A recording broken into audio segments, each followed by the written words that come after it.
Fala pessoal, Shalom no coração, bem-vindos ao nosso devocional diário de segunda a sexta. Estamos juntos aqui no YouTube, 7h30 da manhã, sem falta, começando o dia mergulhando na palavra de Deus. Hoje eu te convido a você abrir a sua Bíblia comigo em Gênesis, capítulo 45, versículo 5. Gênesis 45, versículo 5. Quero ler com vocês um verso específico. Eu vou comentar a história de um dos personagens mais inspiradores do Antigo Testamento. Trata-se da história de José do Egito. É uma história muito conhecida. Eu quero apenas pensar algumas lições dessa história que, sem sombra de dúvidas, vai falar profundamente ao seu coração. Antes de nós entrarmos aqui nessa história, eu já te convido a deixar um like nesse vídeo. Você sabe que o seu like, ele ajuda muito para que essa transmissão alcance outras pessoas. Também te convido a se inscrever no canal. Inclusive, tem muita gente nova chegando aqui nos últimos dias. Sejam bem-vindos todos vocês. Eu convido não apenas a estar aqui nessa transmissão, mas em permanecer conosco durante toda a semana. Tiago, nunca fiz isso, chegando agora no devocional. Como é que acontece? Todos os dias, segunda a sexta, 7h30, faço um voto consigo mesmo. Diz assim, olha, essa semana, esse mês, eu vou dedicar a minha manhã para poder tirar 15 minutinhos para mergulhar na palavra de Deus, para alimentar, para fortalecer o espírito com o alimento espiritual que é a Bíblia. Eu tenho certeza absoluta que a diferença que você vai sentir já vai ser suficiente para te convencer a permanecer nessa rotina tão preciosa. Então se inscreve aqui no canal, ativa o sininho das notificações. O sininho ele vai te ajudar a se manter constante, afinal de contas, quando você ativa o sininho, o próprio YouTube avisa quando a nossa transmissão começa diretamente no seu celular. Você não perde nada do que nós estamos lançando aqui diariamente, tá bom? Gênesis capítulo 45, versículo 5. Olha o que diz, gente. É uma fala de José já como governador do Egito. Nesse momento aqui, José está falando com os seus irmãos. Agora, não fiquem tristes, nem aborrecidos com vocês mesmos por terem me vendido a fim de ser trazido para cá. Foi para salvar vidas que Deus me enviou na frente de vocês. Olha que questão interessante. Mais uma vez. Agora, não fiquem tristes, nem aborrecidos com vocês mesmos, por terem me vendido, a fim de ser trazido para cá. Foi para salvar vidas que Deus me enviou na frente de vocês. A história de José, ela se desenvolve por muitos capítulos ali em Gênesis. Começa em Gênesis 37 e durante alguns capítulos, detalhes dessa história vão sendo relatados. Essa é uma das histórias mais conhecidas de toda a Bíblia, não é verdade? José, ele tem alguns sonhos, ele compartilha esses sonhos com a sua família e os seus irmãos, por inveja, o maltratam. Alguns, na verdade, tinham como intenção matar José. Só que ali na hora H, um ou outro ponderou, falou, não é bacana matar José, acho que isso aí vai dar ruim pra gente. Eles resolvem então vender José para o Egito. José ele é vendido e passa a trabalhar na casa de um homem chamado Potifar, um homem muito importante lá do Egito. Ele prospera na casa de Potifar até que ele é caluniado, ele é falsamente acusado pela esposa de Potifar, de modo que ele então se torna um presidiário. José é levado à prisão e por conta de alguns fatos que ali ocorrem, ele tem a oportunidade de ficar diante de Faraó, de resolver um grande enigma que estava no coração de Faraó, e então ele se torna o governador do Egito. Egito esse que era naquela época o país mais forte na face da terra.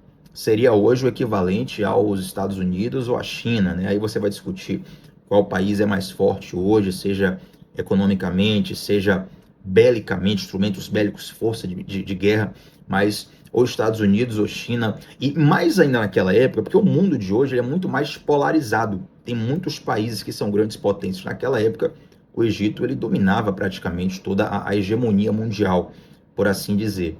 Então José, nesse momento, ele já está diante dos irmãos que venderam ele, os irmãos que nem sabiam que ele ainda estava vivo, e ele revela como, através daquela maldade dos irmãos, Deus fez cumprir o propósito dele. Gente, olha só.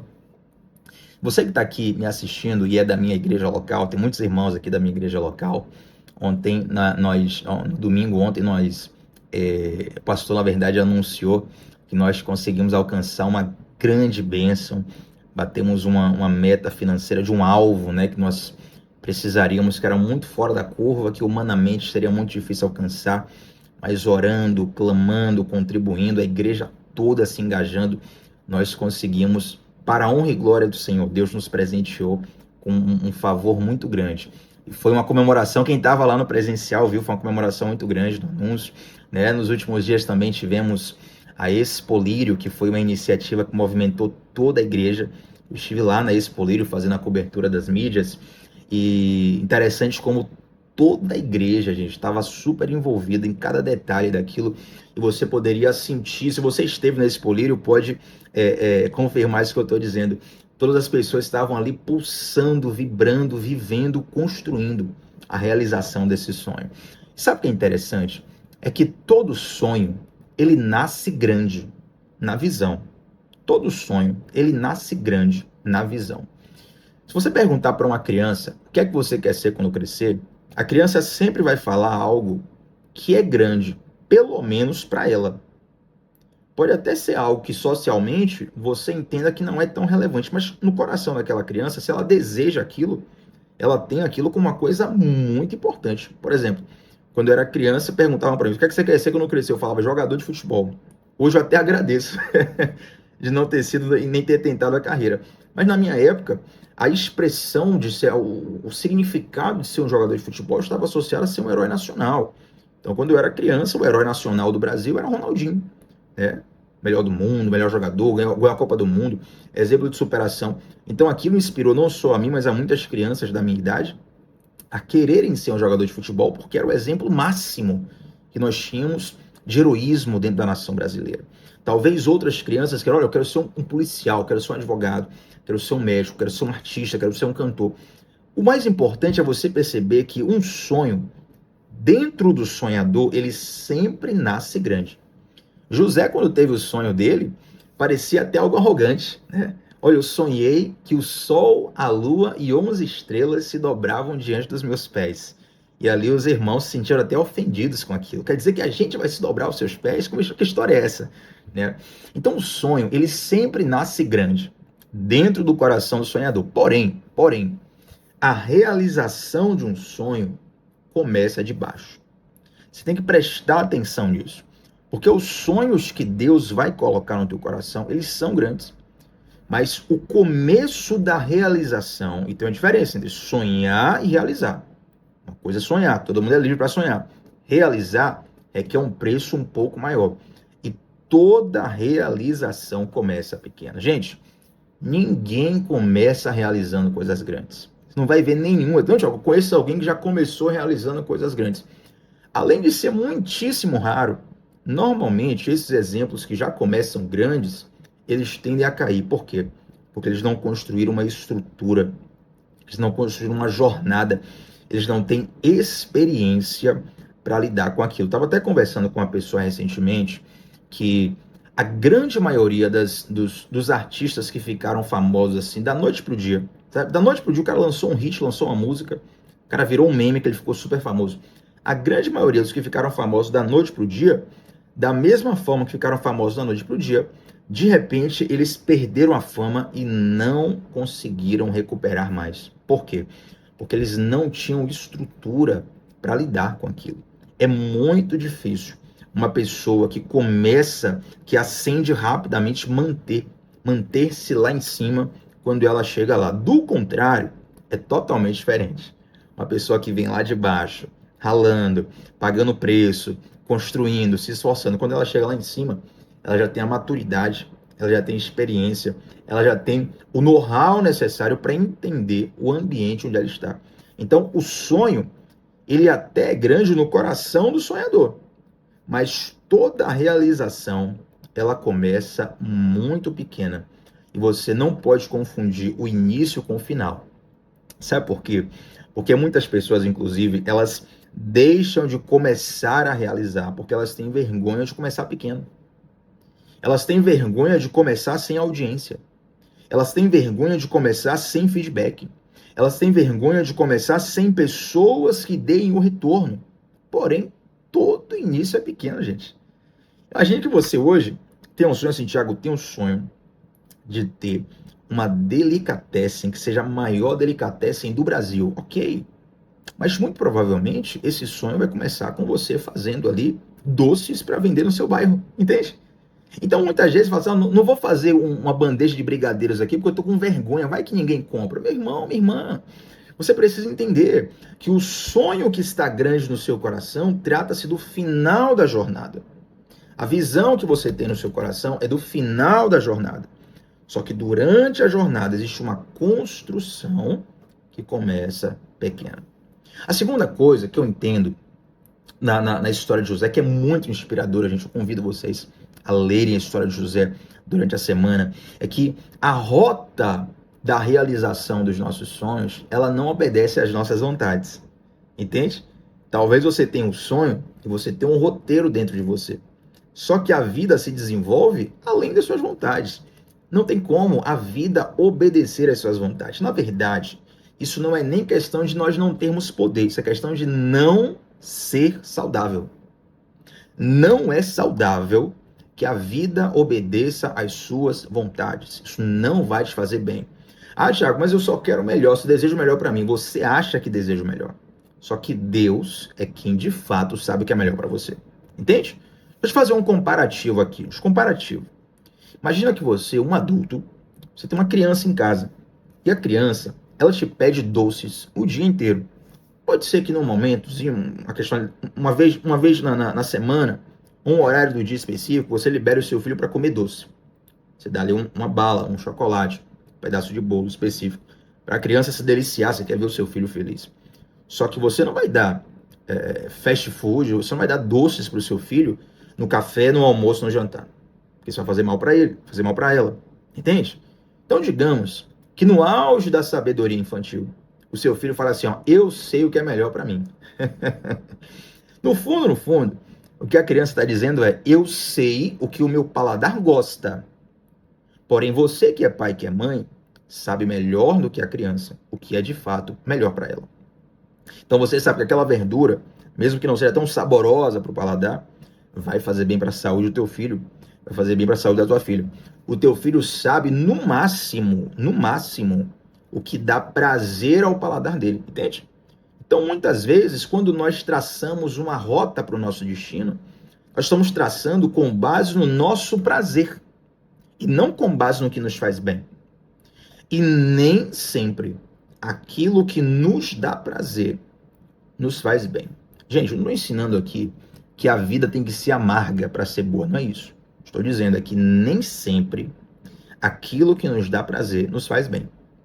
Se você for estudar, por exemplo, o efeito da cocaína no cérebro humano, você vai ver que a cocaína ela é uma droga que traz uma descarga muito fora da curva, muito acima do normal, de recompensas hormonais, de sensações de prazer, de satisfação, de encorajamento e diversas coisas sobre o cérebro humano. Porém, eu estou falando de uma droga que você sabe, mesmo que você nunca tenha utilizado, os exemplos estão aí aos milhares, aos milhões da nossa sociedade. Você sabe que essa é uma droga que destrói a vida do usuário e muitas vezes afeta as pessoas que estão ao redor dele, ao redor dela. Não é verdade? Então, nem sempre aquilo que te dá prazer te faz bem. Ou seja, a rota da realização do sonho, ela não vai obedecer às nossas vontades. Não é porque Deus é mau, não é porque Deus quer nos fazer sofrer. É porque Deus, ele de fato sabe o que é melhor para nós. Terceira coisa aqui da história de José, gente, é que quando Deus tem propósito, até quem quer te atrapalhar te ajuda. Não, sério, essa aqui você vai guardar no teu coração pro resto da sua vida. Até comenta aqui, não no chat não, coloca nos comentários aqui dessa transmissão. Quando Deus tem propósito, até quem quer te atrapalhar te ajuda. Os exemplos são, meu Deus, eu vou contar uma história aqui, porém, se você olhar na tua história, eu nem sei quem é que tá me vendo aqui do outro lado da tela, mas eu te garanto que você com certeza tem pelo menos um case na sua vida que você pode dizer, Thiago, é verdade. Talvez eu não tinha pensado nessa frase, mas eu tô olhando para minha história e realmente tal pessoa que iria me prejudicar acabou me ajudando. Tem aquela história, né? Aquela frase de rede social É assim, tenha fé em Deus, porque até um pé na bunda te empurra para frente. E na verdade, gente, tem uma anedota, uma das histórias mais conhecidas aí do Brasil. Eu não sei se é verdade, provavelmente não, apenas uma história para ilustrar, você vai entender o que eu estou dizendo. Conta-se que uma certa senhora estava com muita fome, passando fome em casa, sem nada para comer, e era uma senhora cristã, né? Pessoa cristã com fé em Deus. E a pessoa estava orando: Senhor, preciso de um milagre, eu preciso de algo para comer, estou aqui passando fome. E aí passou um programa numa rádio evangélica. E o programa da rádio, a pessoa podia ligar para a rádio para pedir oração. Essa senhora ligou para a rádio, falou: quero oração porque eu estou com muita fome, estou passando fome, não tenho nada para comer. Preciso de uma provisão de Deus. Aí um homem que odiava a Deus, odiava os cristãos, ele falou assim: ó, eu vou ajudar essa mulher. E quando ela souber que quem ajudou ela foi uma pessoa que odeia a Deus, eu quero ver agora o que ela vai fazer. Porque o Deus dela abandonou ela, mas eu vou ajudar. Aí esse rapaz, ele ouvindo a rádio, ele comprou várias coisas. Meu Deus, não foi uma cesta básica, não. Foi um carro básico inteiro, o porta-mala inteiro de comida. Aí chegou na casa, a mulher tocou a campainha e falou: olha, eu vim aqui te entregar esses alimentos e toda essa provisão. Aí começou a entregar as coisas para a mulher descarregando o carro, saco para lá, saco para cá, sobe escada, desce escada, um monte de coisa. Rapaz, foi compra demais. E aí, no final de tudo, a mulher agradeceu a ele. E uma coisa foi interessante, porque ela não perguntou quem tinha mandado ele entregar aquela comida. Quem tinha mandado ele fazer aquela entrega para ela. Aí o rapaz, né, ele querendo dar o golpe da misericórdia na mulher, ele falou assim: moça, você não vai perguntar, você não vai querer saber quem foi que enviou toda essa provisão para você, não? E aí a moça falou assim: olha, quem enviou eu não sei, mas eu sei que quando Deus manda, até o diabo obedece. Gente, o que eu quero te dizer é que se você está debaixo de um propósito de Deus, não adianta, pode o inferno inteiro se levantar contra você. Deixa eu dizer uma coisa para você. O cristão mais fraco na face da terra, ele é mais forte do que o inferno inteiro. Você pode até achar que essa é uma frase de efeito. Não é. Sabe por quê? Porque a força não está. Não é o cristão que é forte. É quem está no cristão. 1 João capítulo 4, versículo 4 diz assim: ó, maior é o que está em nós do que aquele que está no mundo. Eu, Tiago, sou fraco demais, pelo amor de Deus. Eu não tenho força para viver um dia sem Deus.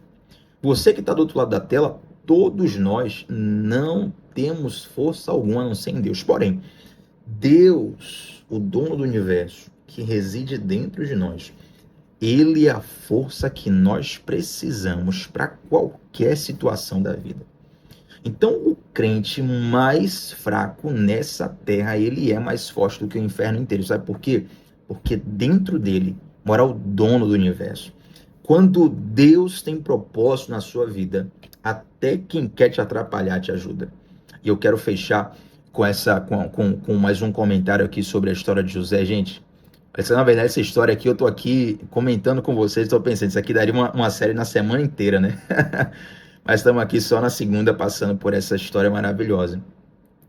Mas é interessante, gente, que quando os irmãos José, eles vendem José para o Egito, eles não sabiam que José se tornaria futuramente governador do Egito.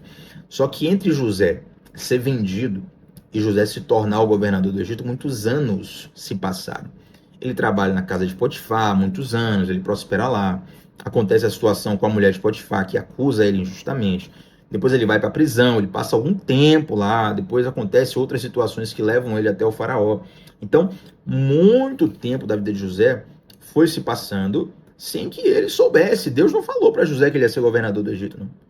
Ele teve uma visão enigmática, tá?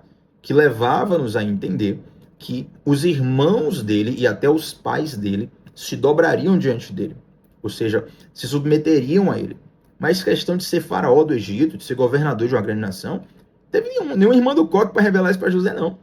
Ele está lá passando o perrengue dele sem imaginar o futuro. Porém, o auge da vida de José é José como governador do Egito. Agora pense comigo, José, ele foi governador na casa de Potifar, que administrava a casa de Potifar, que era um grande homem do Egito, conhecido na nação inteira. Ele, quando vai para a prisão, ele se torna um administrador da prisão.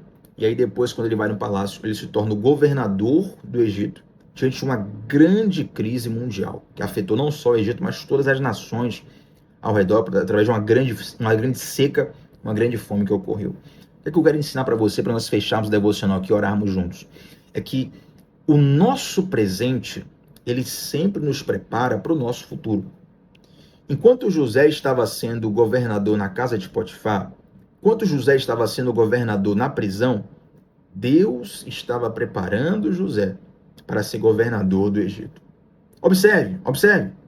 Governar na casa de Potifar, um grande homem no Egito, um homem rico, um homem importantíssimo, uma figura política do mais alto escalão, significa governar na glória, governar com muitos recursos, governar com abastança.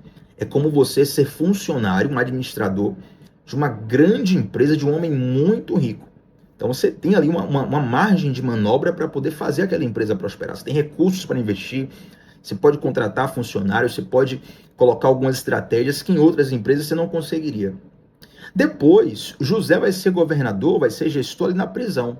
Prisão fala de escassez, fala de pessoas indesejadas, fala de poucos recursos, fala de situações complicadas, difíceis de lidar. Ou seja, Deus foi treinando José para ele lidar com a vida boa e com a vida ruim, com o dia bom e com o dia mau, com a situação favorável e com a situação desfavorável. Gente, olha o que acontece quando José se torna governador do Egito. O que é que leva ele a ser governador do Egito?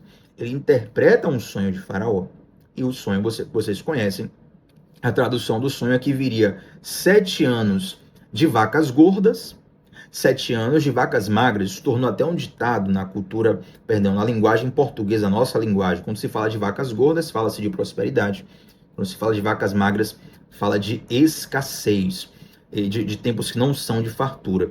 Então, quando José interpreta esse sonho, Faraó fica tão encantado que ele fala assim: eu vou colocar esse homem para ser o meu administrador.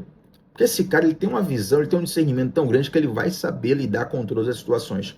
E José, então, governa o Egito no tempo da fartura e governa o Egito no tempo da escassez. Sabe por que ele estava pronto para lidar com a governança de todo o Egito?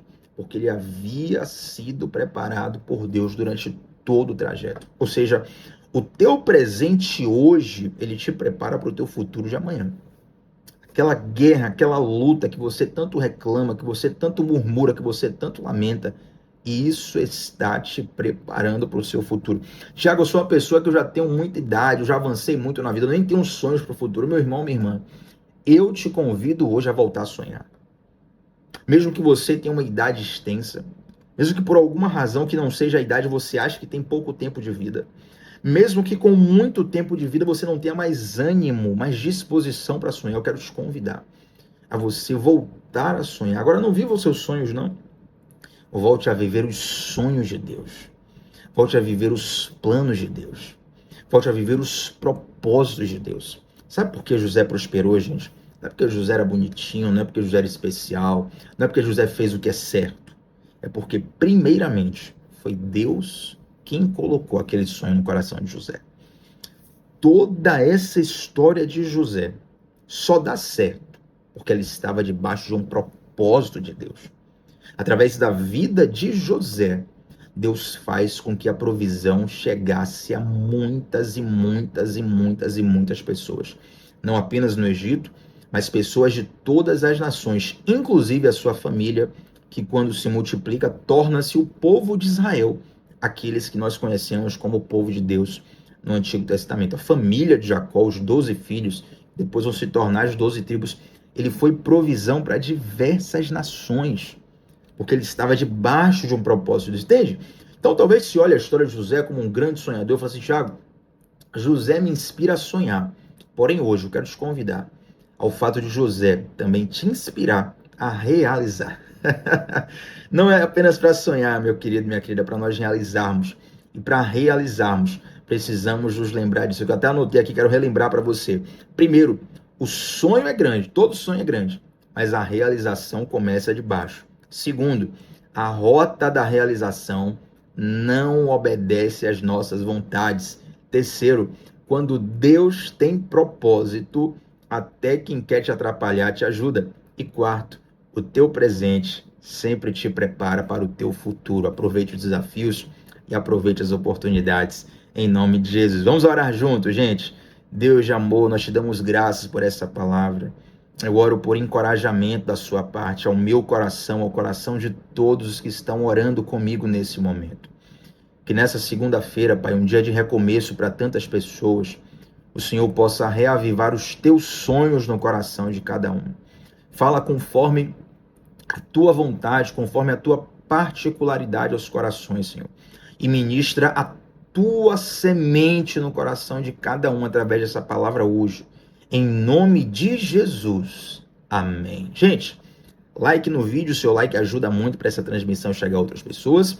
E deixa um comentário aqui de como Deus falou contigo nessa palavra. Qual foi a parte em que Deus mais tocou seu coração? Coloca aqui nos comentários. Para mim é uma alegria, uma honra ter o teu feedback.